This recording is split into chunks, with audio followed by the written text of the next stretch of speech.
Des fumeurs en face de leur questionnaire.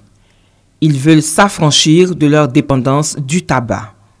Depuis ce jeudi matin, ils sont soumis à des consultations foraines d'aide au sévrage tabagique. Une initiative du Programme national de la lutte contre le tabagisme, l'alcoolisme et la toxicomanie, PNLTA, du ministère de la Santé et de la lutte contre le sida.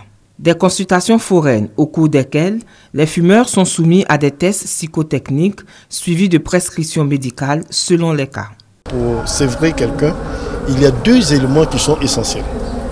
Le premier élément, c'est la motivation, c'est-à-dire que la volonté de la personne. Si la personne n'est pas de très bonne volonté, s'il n'est pas suffisamment motivé, on ne peut pas l'aider.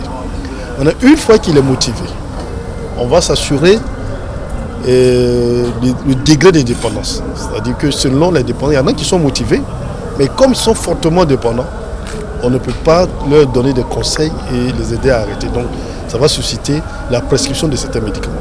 Intéressés, les fumeurs ont démontré leur engagement à s'affranchir du tabac. Bon, ce matin, j'ai eu l'information qu'il y avait une formation ici pour essayer d'aider ceux qui veulent arrêter et tout ça. Donc, je suis venu de Port-Bouet ce matin. Je vais arrêter. La cigarette nous permettait de réfléchir aussi. Ça nous permettait de réfléchir en tant qu'artiste. Mais on ne savait pas qu'on se faisait du mal.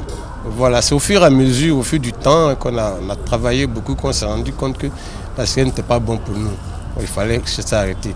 Des actions que le PNLTA entend continuer afin de réduire considérablement la consommation du tabac en Côte d'Ivoire.